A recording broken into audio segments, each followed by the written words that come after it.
Starting off this list, in our number 10 spot we have Greek fire. Greek fire is essentially the primitive form of napalm, and it was first created in Greece, you guessed it.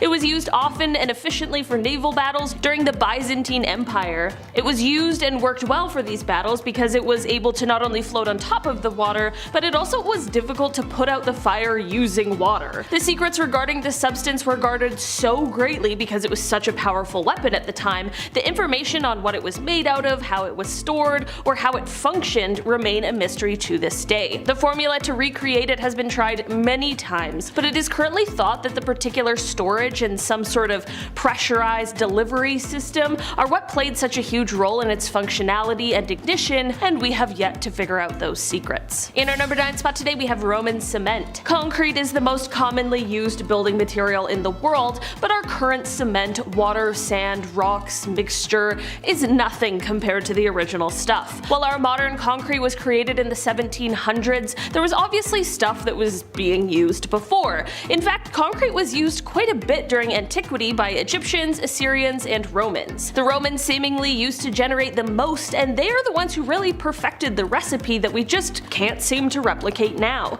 Apparently, the ancient mixture involved burnt limestone as well as crushed rocks and water, but whatever the heck it was, their structures were a lot more withstanding than ours are now, which has led people to question, how do we get that level of hardiness back in our modern day concrete? In our number 8 spot today we have the Antikythera mechanism.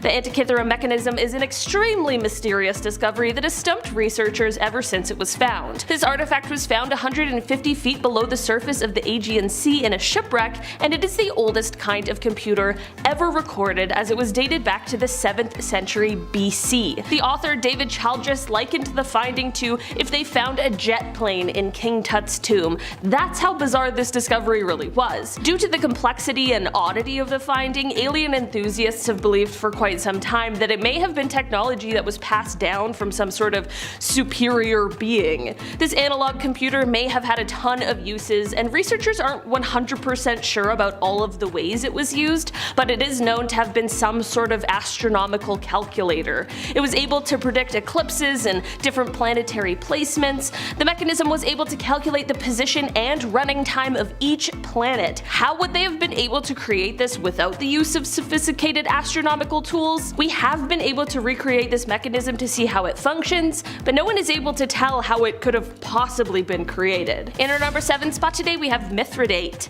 Mithridate was named after King Mithridate VI, who was the king of Pontus. It is said that he was so terribly afraid of being poisoned that he, over the course of 7 years, adapted his body to different poisons. It is also said that after mixing 54 ingredients together, he was able to create Mithridate, which is said to have been a universal antidote to all poisons. The exact formula has of course been lost to time, but historians have said that it was believed the antidote contained opium, chopped vipers, and small amounts of the poisons and their antidotes. The antidote was originally created around 100 BC, and it was actually used by many people for centuries, and even apparently as recently as the 19th century. It is unclear how the recipe entirely disappeared, but despite some best efforts, no one has really been able to recreate it since the last known use. In our number 6 spot today we have Damascus Steel. It's possible that you may have heard of Damascus Steel before, and that is because the name still exists, and it's used in reference to a variety of pattern welded forged steel products, but the modern day stuff just really isn't what it used to be. Historically, Damascus Steel was discovered quite a long time ago, and it was used to make swords in the Middle East. It is said that these swords had the ability to cut through rocks or even completely cut through other swords, which is just absolutely insane. The exact process of how these swords were made has been lost to time, but it is rumored that Wootz steel was imported from Sri Lanka and used in the creation process along with other metals. Somehow the metals were basically weaved together rather than an alloy being created. This is what led to the steel not only being exceptionally strong but also really flexible, and it is this process that modern day smiths can't seem to exactly replicate. The modern day Damascus products are definitely high quality, gorgeous products, but it seems as though the secrets of the past may hold something even better. In our number 5 spot today we have the Harmonium.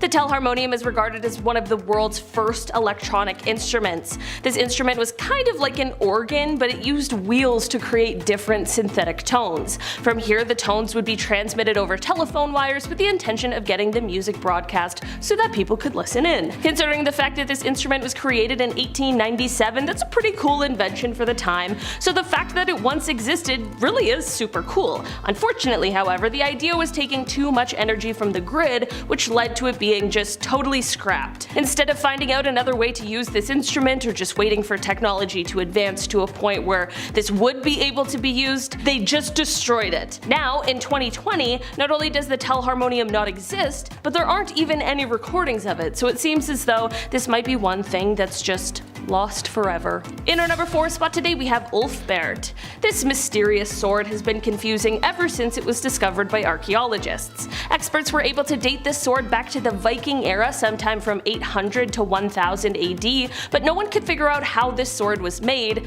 especially with what technologies were available at the time. It seemed as though this sword was made using techniques that didn't exist until 800 years later when the Industrial Revolution happened, so how could it have been made all of that time before? It is said that everything about this sword, from the composition of the metal to the extreme heat needed to forge the blade, it just couldn't have been done at the time, but clearly it was. So how? A blacksmith who tried to recreate the sword only using methods that would have been used at the time explained that he was unable to make it without resorting to more modern technology. In our number 3 spot today we have Nepenthe. If you're a person who's ever had to be subjected to the process that is antidepressant medication, this one might just frustrate you a bit. The ancient Greeks and Romans discovered a lot of things, some of which we use now, and some that seem to have been lost but could have potentially proved to be exceptionally useful to us, and that is exactly what Nepenthe is. Ancient Greeks were known to treat the bereaved with this medicine that seems to have been some sort of a primitive antidepressant. It is said that Nepenthe was known for its ability to chase sorrow away and also to cause forgetfulness.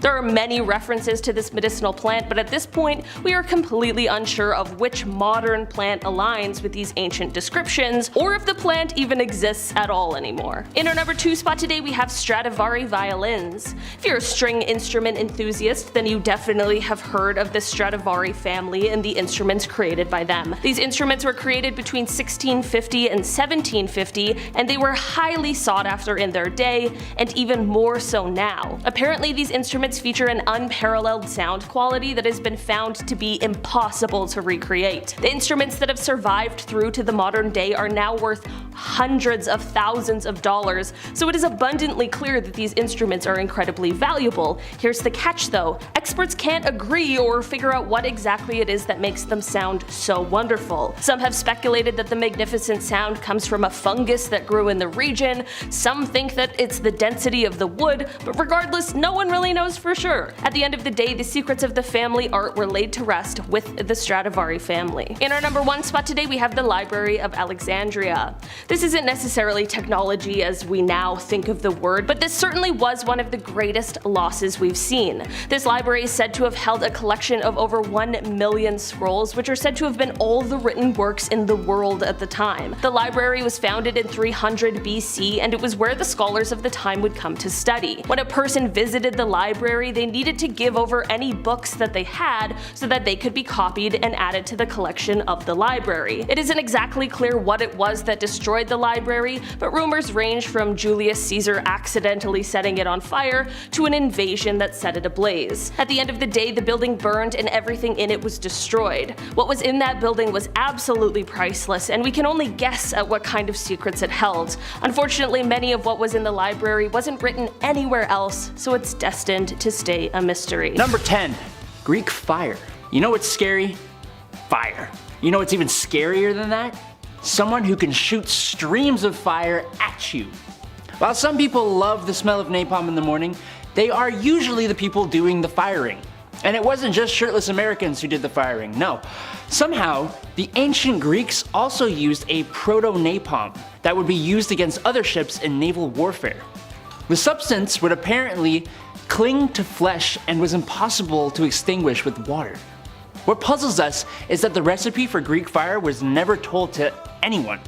It was a secret on the same level as the Krabby Patty secret formula. People have experimented with different ingredients that the Byzantine Empire had access to. The Mythbusters, my favorite scientists, used naphtha, which is made from a light crude oil, mixed with pine resin, and they burned down a ship in a few seconds. I'm sure at the time, people thought that those who used Greek fire were wielding the power of a god or something. Number 9. Damascus Steel. While off on the Crusades, a lot of Europeans came into contact with things they'd never seen before. Spices, for example. Please cut it with the bland food, guys. Please. Another thing they saw were warriors who wielded blades that could slice through floating handkerchiefs but also bend to ridiculous degrees without breaking. These blades were made from what was called Damascus Steel. But for some reason, we actually have no idea what these blades were actually made of, or what the process for making it could even be. Some people think it could have been made by mixing iron with plant matter, which could have given the kind of flexibility I'll never have. But we don't know what plant matter, and we don't even know for sure that's how it was done. Best guess is that it was made of crucible steel, which, can I just say, sounds really cool. But that's just a theory. Wait, that's the wrong channel. Number 8. The Voynich manuscript. This may be a little bit insensitive of me, but the drawings in the Voynich manuscript kind of look like the same things I used to doodle in my notebooks when I stopped paying attention in class. I definitely never wrote like that though. The Voynich manuscript is named after Wilfrid Voynich, who was a Polish collector and bookseller in 1912, when he acquired the manuscript. It's from around the 15th century and is written in this really cool looking code with strange drawings. The font actually kind of reminds me of the font from Lord of the Rings. Does anyone else see that, or am I weird? A lot of the pictures drawn in the book seem to be plants. But then you get the random page that has a string of what looks like pregnant women and you're back to square one. I don't know, but I'm still going with somebody's encrypted notebook with fun doodles for when they're bored. Number 7. Ulfbert swords. How do you make a sword that your society did not have the technology for? That is an excellent question, and it is the question that Viking Ulfbert swords pose to historians. The problem with Ulfbert swords is that the technology required for making them did not appear until about 800 years later. Now the thing that kind of bothers me with that assumption is we are assuming that it didn't appear until 800 years later because we haven't found evidence to prove otherwise, except for the swords themselves. In Viking society, a lot of stuff was made with wood and other degradable things, which makes it really hard to know too much about the ancient peoples. What's really interesting is how a Viking sword bearing an Arabic inscription was found. Perhaps these swords were made with Damascus steel, the recipe for which was given to the Vikings through trade, maybe? We need more evidence to know for sure. Number 6. Baghdad battery. Do you know how a battery works? Allow me to explain. I don't really know. What I do know is that it involves chemistry. Google tells me the chemical reactions in a battery involve the flow of electrons from one material to another through an external circuit. I don't know. We often think of batteries as a moderately modern invention, and for the most part that's true. But then there's the Baghdad battery. The Baghdad battery, or batteries because there are a bunch of them, were discovered outside modern-day Baghdad in Iraq in 1936. And it's basically a clay pot with a copper cylinder inside of it. Inside the copper cylinder was an iron rod held in place with asphalt. Now, if you take an electrolyte liquid like even grape juice or something, and put it in the pots now become batteries, generating about 2 volts of electricity. The crazy thing about this is that they were found in a Paleolithic village, which is like the Stone Age. We have absolutely no idea what the electricity was used for, but probably because it's fun to administer minor electrical shocks to yourself, right? Number 5. Iron pillar. The Iron Pillar of Delhi is, well, it's pretty self-explanatory actually. It's an iron pillar, which is more than 1,600 years old. I leave my bike out in the rain for like 3 days and it's a rusty pile of junk. But this thing has been out in the open for all those years and it never gained a single speck of rust. How the heck is that possible? I don't know. None of us actually know. Some people think it might have to do with the climate in Delhi, as if it was just in the perfect spot to not rust. But then others think it has to do with the phosphorus and absence of sulfur and manganese in the iron, plus its size. I don't know, my pea-sized brain won't be able to tell you the answer, but it certainly is a puzzling one. Number 4. Chinese seismoscope. At first glance, I can confidently say that I would not assume this was the seismoscope.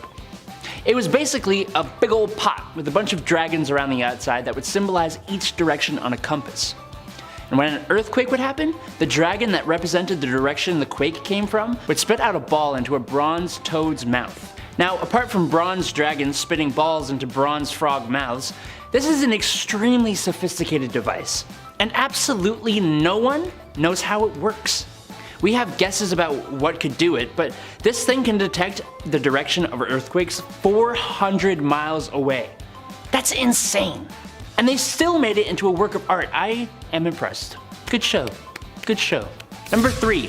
Antikythera mechanism. I kinda hate when people think complex things in history had to be because of aliens. Just because these people were ancient does not mean that they were stupid. They just didn't have the vast amounts of shared knowledge we have now. Then you show me the Antikythera mechanism and all I can think is aliens. This thing was probably built around the 2nd century BC, and it had the capability of calculating and displaying things like the phases of the moon and the lunisolar calendar, which is just crazy. We know that people did study that, and gear-based tech like this had actually been a thing for a long time before it. We think of computers as modern things, but there were machines capable of doing calculations before electricity and computer chips. Some of us have to start giving these ancient civilizations more credit instead of just jumping to aliens or to time travel. Number 2. Roman dodecahedron. Dodecahedron.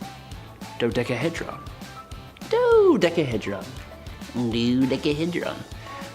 Oh, what? Oh yeah, sorry, I got a video to make. Here, look at this thing. This is a Roman dodecahedron, and guess what? We have absolutely no idea what it's supposed to do. But we do know that Europe has tons of these, and they all date back to the Roman era. Like all dodecahedra, it has 12 sides, and each side has a differently sized hole. They also have strange bulbs on each corner. They would range in sizes too, being anywhere from 4 to 11 centimeters. I'm honestly stumped about what it could be. People have theorized they could be paperweights, toys, candle holders, dice, or even a thing used to measure finger sizes for rings. Let me know what you think it could be. Number 1. Easter Island. If you thought this point was going to be about the huge statues on the island, well, think again. While those statues are a mystery all on their own, this point is actually going to be about Rongo Rongo. What the heck is Rongo Rongo? Well, Rongo Rongo is possibly a form of ancient writing. What makes it stand apart is that it is almost nothing like any other form of writing from any other culture in the world, at least that we know of. Look at this really handy dandy rock that's covered in the writing. Can you make anything out of it? Apparently, the symbols are based on Polynesian religious motifs. My brain is just a smidge too slow to get any kind of information out of it. It just makes me really wish I had a secret language, you know? Number 10. The National Razor. What's a revolution without a little blood being spilt? Wouldn't really be a revolution, would it? France was having a hard time in the 1700s, so they needed a brand new way to get rid of pesky monarchs and anyone who isn't warming up to the revolutionary ideals. And what better way to keep people warm by cleaving their heads from their body? A man named Joseph Ignaz Guillotine suggested that there was a better method for unaliving those who needed to be unalived. A common misconception is that he invented the guillotine, but rather suggested its implementation, where his name would become synonymous with such a terrible device. Basically, you got a wood frame with a hole for your noggin and a large angled blade. Blade drops down from frame and removes the head of state from the governing body, which isn't just a clever joke, as that's what happened to the last king and queen of France. By the time of its invention and the end of its use all the way up into the 1970s, yes, that's right, it was used up until the 70s, thousands of people met their doom to the National Razor. Number 9. Party favors in the sky. When you think of air travel today, you think of lots of space for you and your fellow passengers, meals that are flavorful and affordable. Air travel in 2021 is a stress-free, very organized way to travel. But in the 1700s, these luxuries of the sky were non-existent, as there was no air travel. Any international travel was done by ship, which took months at a time and was not a pleasurable experience, opposite to what was described above. Two French brothers wanted to change this, or rather just get off the ground. The two French brothers, Montgolfier, developed and flew the first unmanned hot air balloon on September 19, 1783. This was shortly followed up with a manned flight by Jean-Francois Pilote de Rosier. This was a very strange invention at the time, as this was really the beginning of humans and flight. Number 8. Puckle needs his gat. Ever since black powder first made it to Europe and Europeans figured out you could make big gun that go boom, people have been trying to come up with better and faster ways to make gun go boom. In the 1700s, the biggest issue with muskets and cannons at the time was reloading, or getting multiple shots off. Loading black powder weapons isn't easy. I'd say ask a pirate, but you can't. Those kind of pirates are all gone now. So to fix the issue of the day, a man named James Puckle invented the very cleverly named Puckle gun. Basically, he just added more chambers of shot rotating around one barrel.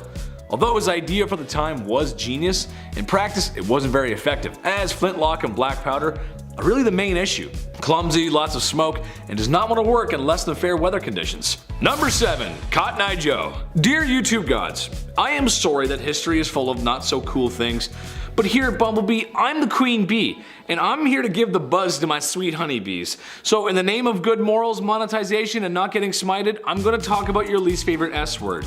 Back in the 1700s, America was chillin'. They just beat Britain in a war, which alone could be its own video. They were starting to build their own country, particularly in these southern colonies, using forced unpaid labor that you can't leave. Oh, and your boss can do heinous things to you because he owns you. Their economy was agricultural based and stayed that way for a long time. Tobacco being the number one crop at first, cotton was still grown but wasn't as popular due to the processing of cotton being a very labor intensive and difficult process. This was until Eli Whitney's cotton gin, invented in 1794. The cotton gin was a machine that quickly removed seeds and processed cotton, making cotton a very valuable crop since, you know, the people harvesting the cotton are YouTube's least favorite S word. It's a brutal unpaid workforce. Now that it was profitable, cotton boomed and the South became very wealthy. While not exactly the main reason, the South getting rich off Whitney's design and did somewhat create a divide between the southern states and the northern states, eventually leading to the Civil War. Also, apparently plantation owners didn't pay Eli for his machine and he went broke. Just trashy behavior all around, man, come on.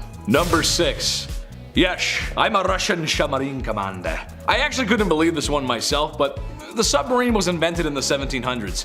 Having designs and plans started in the 1500s, the first real use of a submersible vessel wasn't until 1775, named the Turtle, an acorn-shaped vessel with a crew of just one. To me, it's just hard to think that in the same century we were beginning to master flight and sea travel. I also can't stop thinking that if there was a water ride that existed, it would be pretty cool if you went underwater in like a pod, like a submarine kind of thing.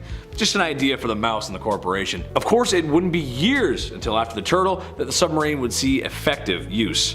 Or have a Scottish man play a Russian submarine commander in a really good movie. Russian submarine commander. Number 5. Dawn of the punch card. With the Industrial Revolution on the horizon, many things were about to change. Probably the most obvious at the time was factories. While not the first, Richard Arkwright's Cromford Mill in 1771 is what most resembles a modern factory today. Cromford Mill was the first water-powered cotton spinning mill and initially employed 200 workers. It ran day and night with 2 12-hour work shifts, the gates being locked at 6 a.m. and 6 p.m., permitting no late arrivals.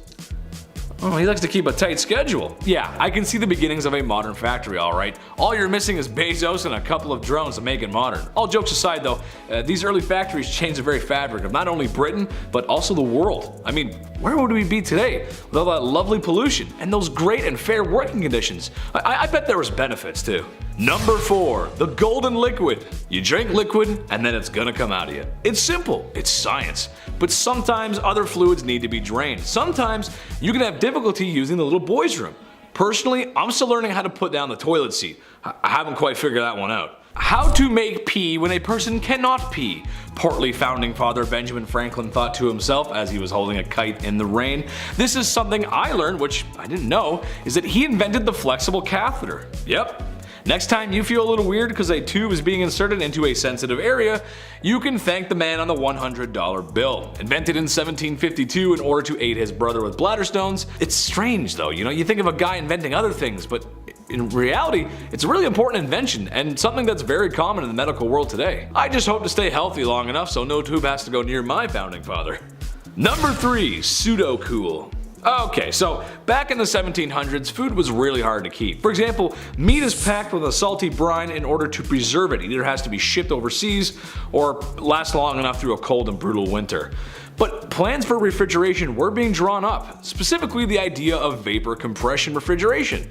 Not exactly the fridge that's in your kitchen today, considering there's still no main harnessing of electricity, which makes fridges run, but a brilliant idea nonetheless. While the fridge we know was still far away, it's crazy to think in the 1700s we had serious plans for one. While this was being developed, food was kept near lakes and snows in the winter. Runoffs from mountains were often used to keep drinks cool. I think this is something we all take for granted. I mean, could you imagine drinking room temperature milk or having a beef dinner that tastes saltier than salt? Looking back through history, it's interesting to see how humans persevere.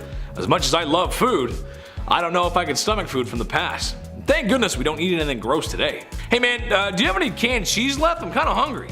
Number 2, ebony, ivory, living together in harmony. I honestly thought this one was older than the 1700s, but hey, here we are, invented in the year 1700 by a musically inclined Italian gentleman named Bartolomeo Cristofori. Unhappy with what was going on at the time, he decided to spice it up by changing out a few parts of some common instruments, and started using little hammers that strike quickly on chords and come back in hopes they would not dampen the sound. A little fine tuning here and there, and bada bing bada boom, you got a piano. I would attempt to make a joke about the piano, but let's be honest, no piano, no Elton John. No jazz, no Frank Sinatra.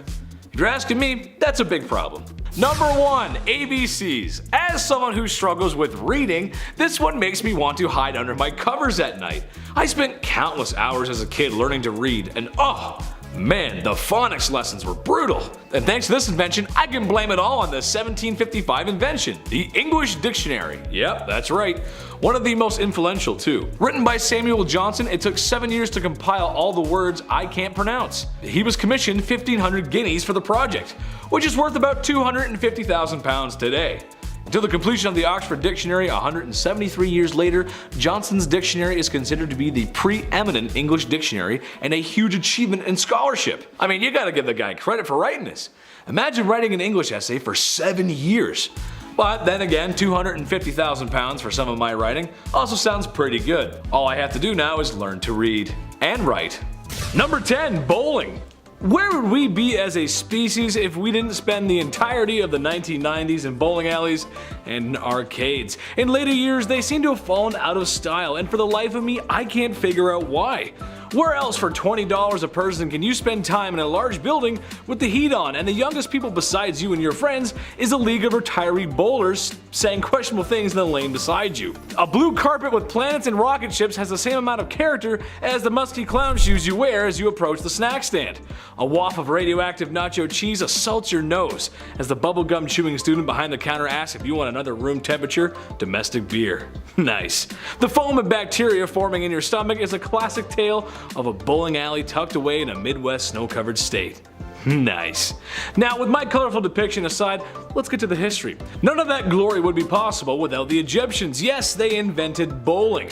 No nacho cheese and weird animations on the TV, but it was still bowling. The ball was made of rope and leather, or sometimes rock, as were the pins. Throw it at the pins, simple, that's it. That's bowling. Number 9, math. Oh, math. You remind me of a simpler time. A time when I was bawling my eyes out while my dad asked me over and over again, "What is 9 times 3?"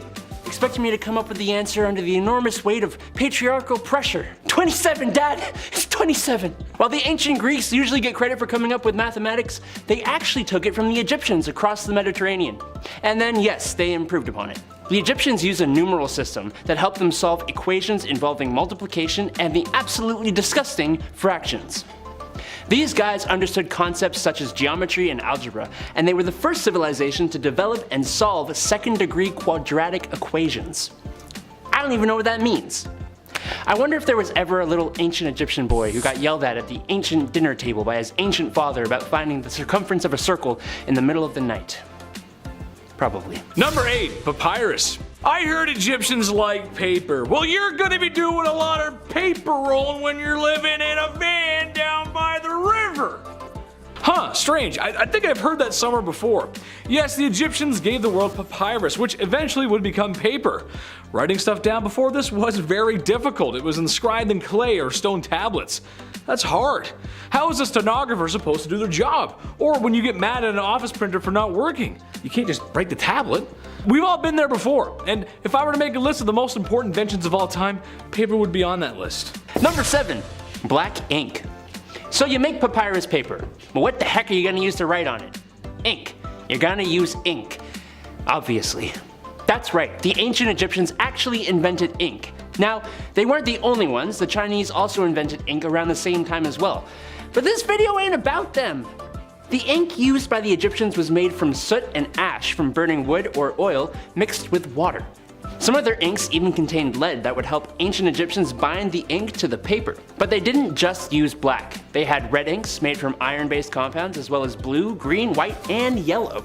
It was a colorful place, and they were likely a colorful people. Number 6, the haircut. A little off the top, Ramses. Honestly, it's time for me to get a haircut too. Is there any mommy out there willing to cut a blue-eyed boy's hair? I wish. I could go for some home cooking too. Anyway, I digress. Yes, the Egyptians very well may have invented the haircut or at least regular grooming practices. Having long hair just wasn't in their culture, and honestly, in the hot sun and sands of Egypt, can you blame them? I don't think so. When I was younger, I used to have my head shaved. I thought it looked good. It kinda did, but the main reason I did it was because it kept me cool. It was functional. It may surprise you that yes, we got hot summers in Canada. So I can understand why the Egyptians did that. That being said, they did manage to keep some of their facial hair because beards are like makeup for men. We just look better with them. We look good. It's a good look. Number 5, the plow. Back in the day when we started to move away from the hunter-gatherer lifestyle to more of a work the land and make a new farm lifestyle, Omari would go out into the field with his hoe and cultivate his land by hand. As you can imagine, this takes a hell of a long time, but we're a problem-solving species. That's why we got to where we are now. Enter the plow and the evolution of agriculture. So basically, you take your 2 favorite oxen and you connect them together, and you connect them to a beam of wood that shoots out behind to the plow handle and to the blade of the plow that would go into the ground and be dragged behind by the ox, breaking up the ground. All the farmer has to do is sow the seed. This simple invention changed everything, and it's still used in places where machinery is just unaffordable. Number 4, the calendar. No one would blame you if in the last 2 years you forgot what day it was. I know after spending a lot of time inside, I forgot what day it was, but every day is a Saturday when you eat spicy chicken wings in your tighty whities. Well, the Egyptians may have had one of the first calendars, and a gosh darn good one too. Their calendar had 12 months and over 300 days. The trouble is, after a while, it kind of got a little inaccurate. They did their best to fix it. I mean, clearly, if you look at the calendar, clearly it's the 5th of, well, I think that looks like 3 men walking in sand. And next month we have a special festival happening. It looks like it'll be a sunny day on the 12th of man with ball on his hat. Hieroglyphs are hard, man. I don't know. Number 3, clocks. Alright, so I'm not going to sit here and tell you the Egyptians invented the modern clock. No. But they did have to tell time, and as any dad or survival guru will tell you, the most reliable way to tell what time of the day it is would be that massive floating ball of plasma in the sky, the sun. Assuming it isn't a super cloudy day or anything. The obelisks we see in Egypt were not just fancy deco pieces. They were actually sun clocks, used to see how the sun would cast shadows throughout different times of the day. They even used it to figure out which days were longer and shorter. There was an even more interesting clock though, a water clock. It was basically a stone vessel with a tiny little hole at the bottom which allowed water to drip at a constant rate. The water marks spaced out at different levels would tell you how many hours had passed. This one's good because it worked at night and on cloudy days as well. Number 2, mummification.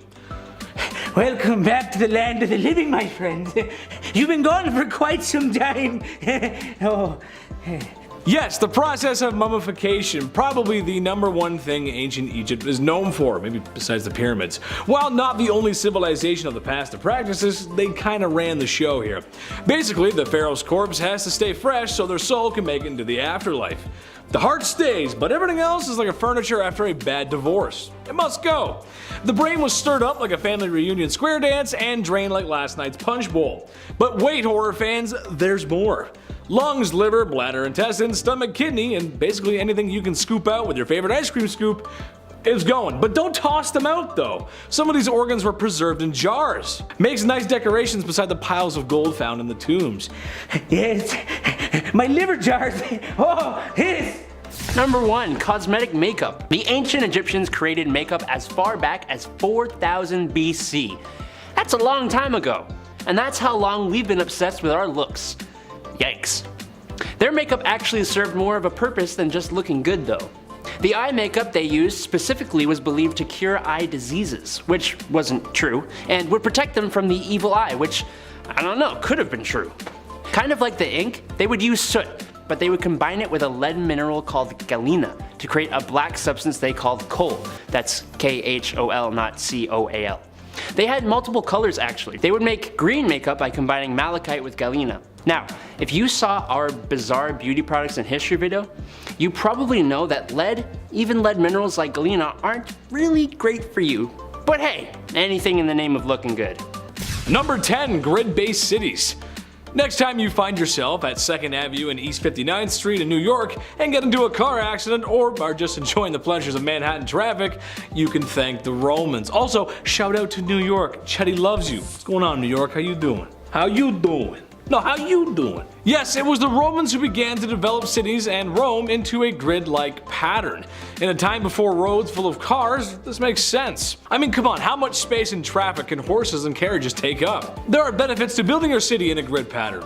It's walkable, easy to navigate, and you can size up the city pretty well. I play a lot of city builders. I like those games. Those games are fun. SimCity. Trust me, I would know. This is also true so long as your city isn't packed with skyscrapers and bumper to bumper in rideshare vehicles. You kind of lose the plot when you get to a big city like that, but they started it, they're the ones. Number 9, arches. For the dudes who like feet, this one is not for you. Ain't those kind of arches, dude, sorry. Today I'm talking about Roman arches. Someone somewhere in Rome discovered that the shape of an arch actually makes for a very effective building. I know, who would have thought? You can tell because as soon as they were discovered, they were popping up everywhere, like pimples on prom night. Simple geometry makes complex architecture. Arches can handle their loads, even if they are overbearing. And trust me, I've seen some overbearing loads in my lifetime. Where's an arch when you need one? The arch simply is a mainstay of Roman architecture and a small part of what made up of the magnificent constructions. I'll get more to that on later. You'll see. You'll see. Number 8, sewers and sanitation. Apart from sanitation, medicine, education, wine, public order, roads, and the fresh water system, and public health, what have the Romans ever done for us? Man, I love that quote.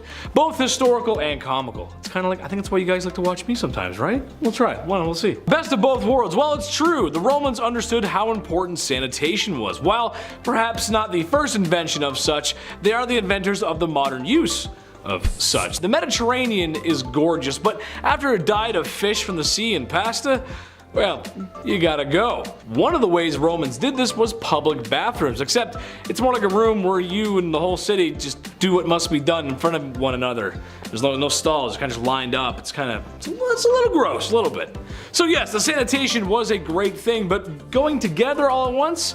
Well, I don't have to tell you how bad that was. Especially, public washrooms, you know how they can be bad. Especially with open stalls, that just can't, no good. Number 7, roads. All roads lead to Rome. This might sound very stupid, but to us, the Roman roads did change history. Given that there's still Roman roads out there right now that have survived 2,000 years of climate and use, it's pretty impressive. And then there's our modern roads that give in after a couple bad winters in your grandfather's boat of a Buick, creating potholes every time he brakes. The roads consisted of layers of rock and dirt that made for a sturdy road. Hundreds of civilians, horses, traders, carts traveling back and forth on Roman roads every day. Imagine how hard it would be to get to the next city over with no car and no road.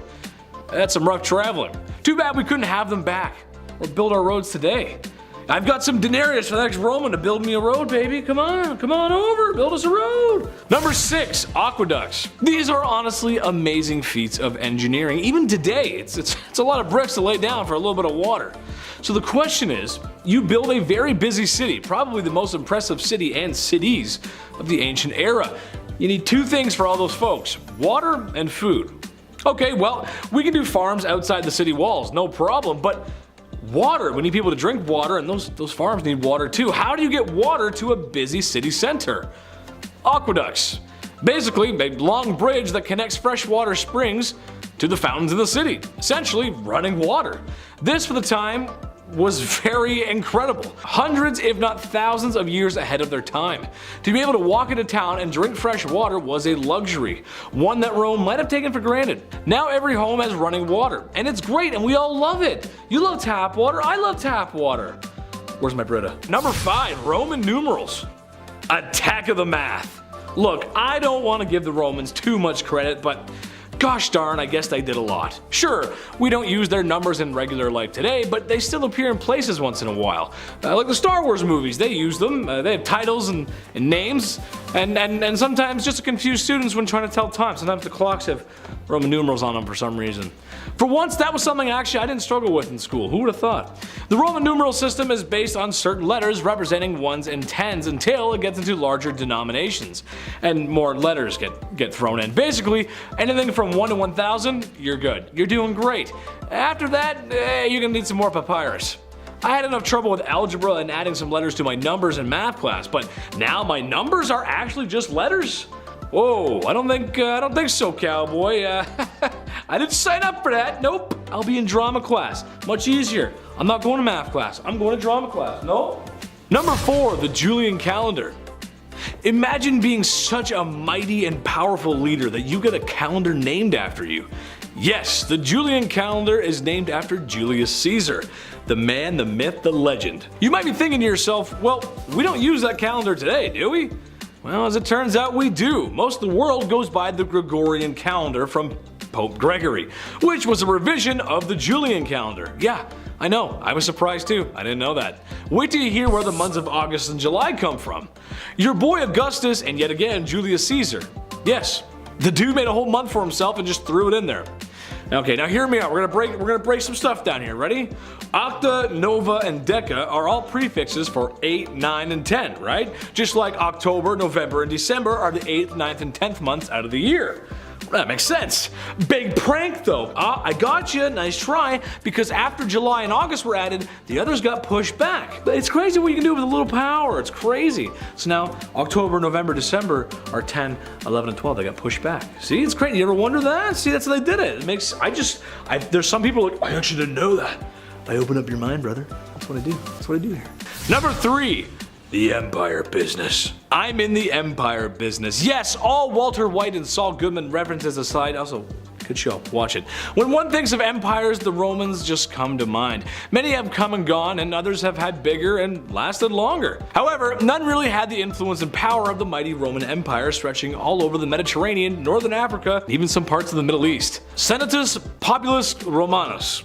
She was glorious. Unfortunately, this wouldn't last. Years of corruption in government, war, difficulty in controlling its empire from being too big, and just a lack of communication. It takes a long time to get messages around, and maybe the biggest religious reform led to the capital moving east, and the empire being split into east and west, and then those Byzantine guys showed up, and it got a little crazy. There's east and west, and then some Ottomans. Whoa, what happened? Yeah, it didn't last forever. Sucks. Number 2, concrete. There's something in that concrete, and this is related back to the arches I was talking about earlier. See? Told you we get there. Yep, told you.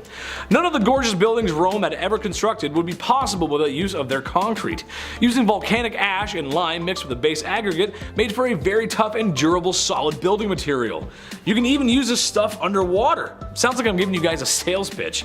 It gets tougher as time goes on, and some Roman sites with buildings made of this miracle stuff have little to no wear on the material itself. That's pretty impressive. I spent countless hours awake in the late hours of the night watching dudes make Roman concrete.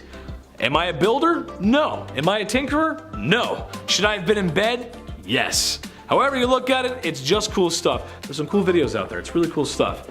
It like lasts forever. Like the buildings are actually gone, but like the concrete itself, dude, you could use it again. It's no like it's insane. It's just where did we go wrong? Number 1, entertainment, show business. After bread and wine comes entertainment.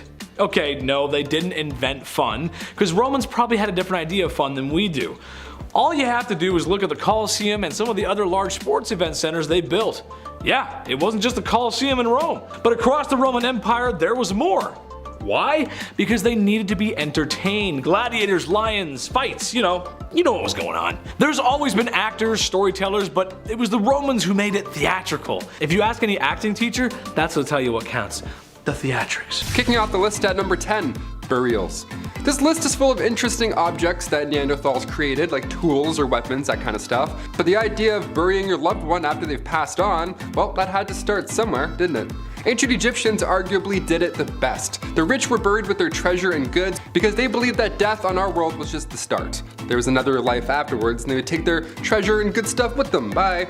Not leaving anything for you, I'm taking all this with me. Neanderthals didn't figure out how to build tombs yet or how to rule for decades. Studies done in Western Europe suggest that Neanderthals would sometimes bury their dead and leave flowers. Flowers or a grave marker of some sort. Pollen was found in northern Iraq's Shandir caves. Shandir cave is a staple when it comes to Neanderthal history, and the fact that flowers were found in the middle of a cave system, some humans and emotions are definitely at play here. This was symbolic thinking. The weather didn't make it easy to collect flowers as well. Loved ones passing during an ice age? Yeah, I'll never complain about an outdoor funeral again. Number 9, glass. Imagine making glass for the first time. You would have thought you were a wizard for sure. I watch glass blowing shows now and it looks like wizardry. Wizardry in 4K. Glass blowing is nuts. They're just like, and it's just like a vase all of a sudden. You're like, how did he do that? That's so hot. Glass that was naturally occurring, like obsidian for example, that was around and used during the Stone Age. Man-made glass was first used around 6,000 years ago. Man-made glass, yeah, let's talk about it. Archaeologists are pinning Lebanon, North Syria, and ancient Egypt as the birthplace of synthetic glass. The first use of man-made glass were beads, believe it or not.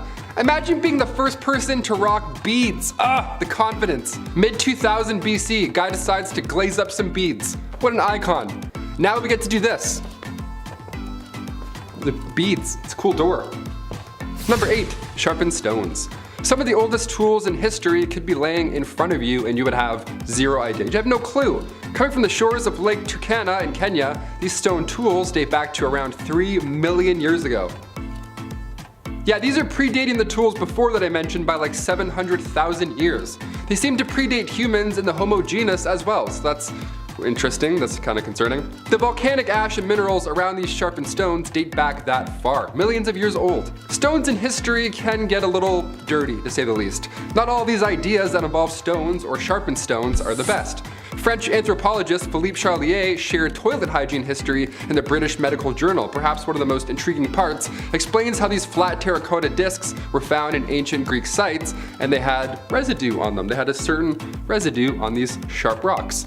They used to with these stones, yeah. They also discovered a Greek cup which said 3 stones are enough to wipe one's arse. 3? I don't know, that's at least 5, my friend. Greeks would use stones to wipe. Never take the go for granted ever again. Number 7, axes. The Neolithic period, also referred to as the New Stone Age, introduced us to many vital tools that we still use today. Like an axe, for example. Around 10,000 BC, Neanderthals moved from being these small hunter-gatherer type groups to these much larger settlements. In order to do so, you had to clear a lot of land. Humans evolved at this point in history because that's when we went from flaking stones to grinding them down entirely. We put a little more elbow grease in order to clear those trees out, to build a settlement or 2 or 3 or 5. Neolithic axes were found at sites in England and Denmark. This one here was found in great condition, alarmingly great condition. Like, look at this thing. It was uncovered during archaeological surveys for a tunnel project in Denmark.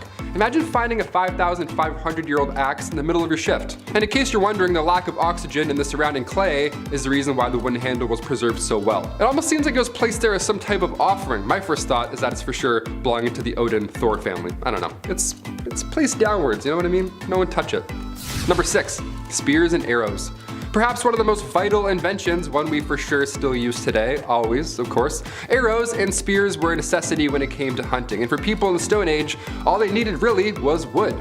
They would carve a leaf shape at the end or a triangle at the tip, and then they were mainly used by riders or barefoot hunters. But when it came to hunting, you didn't want to get too close to your prey, or else the wrong team could be claiming victory and eat the other for lunch. Get what I'm saying? So their solution was to huck these spears instead, or make really tiny ones that you can throw, or shoot. The oldest bows in history are from 9000 BC. They're the home guard bows. They're found in Northern Europe all the way back from the Mesolithic period. The oldest spears, however, they come from Germany around 400,000 years ago, and they're actually the oldest wooden artifacts ever in history. Imagine being the first person to make a spear. Forget iPhones, a spear? That's a big deal. Number 5, flutes. We love a solid flutist. They're flutists, right? Flutist? Dude, I've always wanted to play the flute. Pied Piper, that guy is daring, that guy's wild. He runs around town and plays the jazz flute all day long in tights. Of course I want to be like that. Mostly, he's got some flaws. But who was the first person to bust out We Three Kings? Who do we have to blame for all those horrible recorder classes in elementary school? Always the one kid next to you, you're like, drain the spit, it's not on properly. Use that pinky, cover your thing up. The first instrument known to man was most likely our vocal cords, but the second instrument were the flutes of Glycine Coastal Cave. They're the oldest musical instruments that have ever been discovered. They were made from bird bone and the ivory of a mammoth. Yeah, so that's an indication how old they are. They made music out of mammoth ivory. That's old. Brass? Like, no, we haven't found that yet. Number 4, paintings. Yeah, why not? Let's include art into this mix. Who was the first person to create art? The Lascaux Caves have been dubbed the prehistoric Sistine Chapel. These cave paintings are from 17,000 years ago and they're beautiful. But if you're thinking about sneaking down there to write Jordan was here, well, you better think again. The cave was opened originally in 1948, but due to carbon dioxide levels and sweat from visitors and just people breathing and being around, it was closed in 1963. You can't be breathing on our prehistoric paintings. Get your morning dad breath out of here, sir. We don't want that. Look how beautiful it is. It's really nice.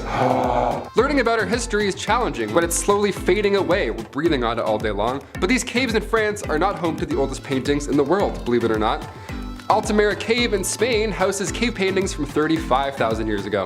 The paintings were in such great condition that at first scientists doubted that they were the real deal from that long ago. But in 1902 they were marked as the real deal.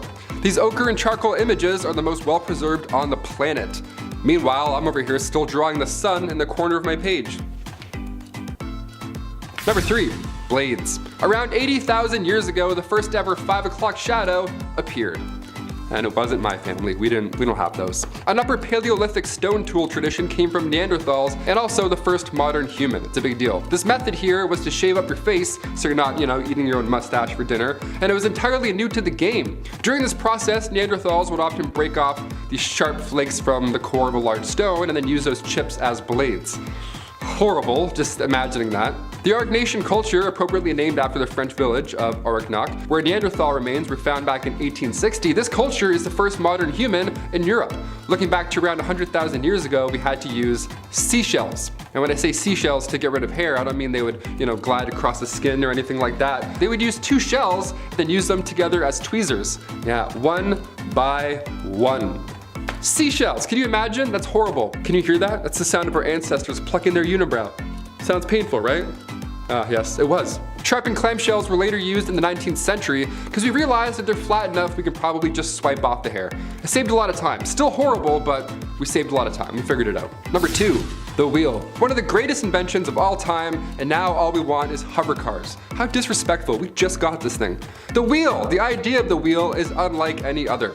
See, most inventors are inspired by nature. Planes, submarines, bullet trains, all has something to do with nature, bird beaks, flying, underwater, all that crap. Nothing in nature resembles a wheel at all. The closest thing really are tumbleweeds and dung beetles. My favorite thing to mention on this channel. The poop rollers. Potter wheels were found from Mesopotamia around 5,500 years ago. Now it's hard to pinpoint who used the wheel first and where, given the fact that it was that long ago, but the front runners so far aside from Mesopotamia are the Tripoli people of modern Ukraine, because the word wheel literally is derived from their language, but the wheelbarrow may have appeared in ancient Greece around 600 BCE. They say you can't reinvent the wheel, but I feel like you can. At least this early in time, I feel like we did. Number 1, fire. Of course. Next to the wheel, this one was, it's pretty important, I'd say. When was fire first used in history? Well, a study done in 2011 was published in the Proceedings of National Academy of Science, and it showed that Neanderthals were firebenders. Not really, no. They were just, after carefully examining over 140 fireplace sites in Europe, the University of Colorado Boulder found some stone artifacts and charcoal dating back to 400,000 years ago. Now, of course, these fireplaces were used to cook meals, but at the same time, tools were created during this process. Melting things and moving them around, kind of like glass blowing, heat makes things come to life. Neanderthals would use something called pitch. Pitch was made by burning the bark of birch trees. It allowed them to attach stones to wooden shafts, which is a pretty big deal when it came to hammers and tools. Inventing glue is one thing, but doing it while you're working the barbecue? Whose dad was that? That's impressive. That's so impressive. Guys making tools while making lunch. Number 10. Tea. I honestly don't think I could make it through the day without a cup of tea in the morning. The Brit in me just can't do it. But I owe this to China. Specifically, I owe this to Chinese Emperor Shennong from way back in 2737 BC. Now listen to this story. Once upon a time, Emperor Shennong liked to drink hot water. One day, while out on a march with his army, they stopped to rest and catch their breath. At the camp, a servant was preparing Shennong's hot water when a leaf from a tree fell and landed in the water, turning it brown. Instead of discarding the new liquid, it was presented to the emperor, who drank and found it refreshing. Boom! Tea. While used as medicine before this, in the Tang Dynasty, it really became a common beverage enjoyed by many. This time period from 616 to 908 AD also saw the Book of Tea, written by Liu Yu, which contained ways to cultivate tea, tea drinking, and different classifications of tea in details. Thanks, Liu Yu. You the best. Number 9, compass. Avast ye all drunken sailors, and maybe Jack Sparrow, depending on how long the trial lasts. We'll see how it goes. The invention of the compass hails from the ancient land to the east. I learned again today. Who would have thought? Who would have thought? Not me. Way back in the Han Dynasty, the first use of the compass was accomplished with a lodestone. For those who forgot what that was from their grade 4 museum field trip, tisk tisk. It will be on the test later, as well as some vocabulary in English. A lodestone is a naturally occurring magnet and aligns itself with the magnetic field, brother. While only used for land at first, it wasn't long before it made its way onto a boat, where it's speculated it was traded off into the Islamic world and eventually the West. My only experience with the compass was in Minecraft, and it doesn't point north, it points to spawn. Boy, did I learn the hard way. Number 8. Movable type printing. Fun fact! The first book with a verifiable date of printing appeared in China in the year 868, or nearly 600 years before that happened in Europe. While the printing press would come much later in Europe, the idea of being able to print identical copies without handwriting began 2,000 years ago in the Western Han Dynasty. You see, before this point, if you wanted to pass on the good word of your religion, or teach somebody something, or tell somebody about the past, or give secret little I love you notes to each other, you had to either do it by word of mouth or handwriting. Gross. Then, in the previously mentioned Han Dynasty, people began stone tablet rubbing, which evolved into carving words and pictures onto a stone board, lathering that bad boy up with ink and pressing it onto paper. And boom, that's printing. But then, in 1041 to 1048, a guy named Bai Sheng carved characters on identical pieces of clay which he hardened by baking, resulting in pieces of movable type that could be stored and used again later. And now we have printers. Innovation, am I right? Number 7, gunpowder.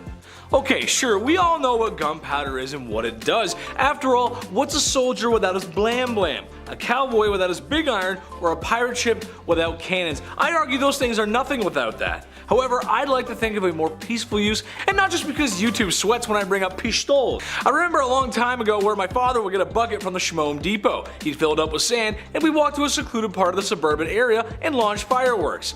Sometimes we'd launch them into the streets, but that depended on how much rye he had. Depends. At least there was a bucket. Safety first, right? Well, none of that would have been possible without the invention from China. Gunpowder was invented by Chinese alchemists in the 9th century. Originally, it was made by mixing elemental sulfur, charcoal, and saltpeter, potassium nitrate. The charcoal traditionally came from the willow tree, but grapevine, hazel, elder laurel, and pine cones have all been used in the process. Number 6. Deep drilling. The province of Sichuan in ancient China, yes, like the sauce, was landlocked and about 1,200 miles from the sea. Because of that, they ain't got no sea salt. So, in order to get salt, the ancient Chinese from around the 2nd century BC developed drilling technology to get brine from deep in the earth, which naturally forms from evaporation of ground saline water. Look at that, we're all learning today. Salt is obviously quite an important resource, but the boring and drilling technology only got better and better, resulting in more and more resources to be found, like natural gas, which could be used as fuel. And in the 11th century, the Chinese had the technology to be able to drill those suckers up to 3,000 feet deep, which is pretty deep in case you did not know. Number 5. Silk. I, for one, was always too broke to afford silk, especially after fireworks. Those bad boys are super expensive. Silk was an important thing in ancient China for the main reason that they invented the process of harvesting silk and were keeping it an ancient Chinese secret. Now, when you have a stockpile of a very valuable raw material that nobody else can get their hands on, and you have a stockpile of the finished product of which is a quality of clothing no one else can match, well, you're gonna be quite wealthy. Well, I don't need to pitch this in the Shark Tank. It's time to start selling and trading, and that's just what China did. This was a very profitable trade, so it got its own road, or roads. The Silk Road wasn't just one. The people who were buying from China loved it so much they wanted their own instead of paying exuberant prices. But it took them a long time to figure out what the process actually was. They thought it grew on trees. It comes from Number 4. Acupuncture. Have you ever had acupuncture done? Have you ever had acupuncture done? I've done. Neither have I. Let us know in the comments. I want to know if it actually works. When I was looking up this topic, it was called pseudoscience and said that there was no actual scientific proof that it works. Whether it does or doesn't, the practice of acupuncture is ancient. We know this from a less ancient book called the Neijing that was written around 305 BC to 204 BC and was the earliest book of Chinese medicine we know of. It was also called the classic of internal medicine of the Yellow Emperor. Who was the Yellow Emperor? Well, that would be Huang Di, whose period lasted from 2697 to 2597 BC. And this guy, this emperor, revolutionized the practice of acupuncture. So all of that was a very long-winded way of saying that acupuncture as a practice has been around for more than 4,722 years. Look, writing videos is hard, okay? Just give me a break. Number 3. Earthquake detector. Earthquakes are a big problem.